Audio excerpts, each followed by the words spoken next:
বনামাত তুমি কত বোকা।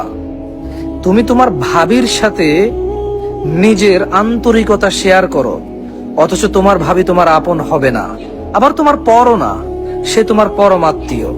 তোমার তার সাথে যৌক্তিক সম্পর্ক থাকা উচিত, আত্মার সম্পর্ক কখনো গড়ে উঠবে না।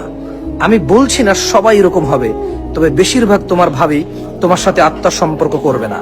যেমন তুমি একটা উদাহরণ নাও, তুমি মনে করো তোমার ভাবি তোমাকে মায়ের মতো আদর করবে, বড় বোনের মতো আদর করবে, বড় ভাই মায়ের মতো হয়, নানা কত কিস্সা কাহিনী তুমি বলো, আর তুমি মনে মনে তার থেকে অনেক বেশি কিছু আশা করো, আর তুমি যা আশা করো তা তো তুমি পাওই না, বরঞ্চ তুমি এর উল্টাটা পাও।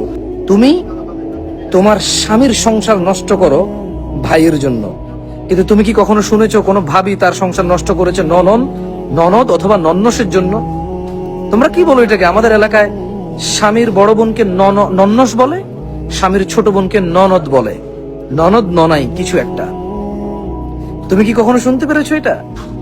যত তুমি তোমার ভাইয়ের জন্য স্বামীর সংসারে যত ভেজাল, যত স্বামীকে তার পরিবার থেকে দূর করো, কোনোদিন কি তোমার ভাবি তোমার জন্য এরকম করেছে? করে না। কারণ মেয়েরা তার শ্বশুর বাড়িতে শুধু তার স্বামীকে আপন মনে করে, আর কাউকে আপন মনে করে না।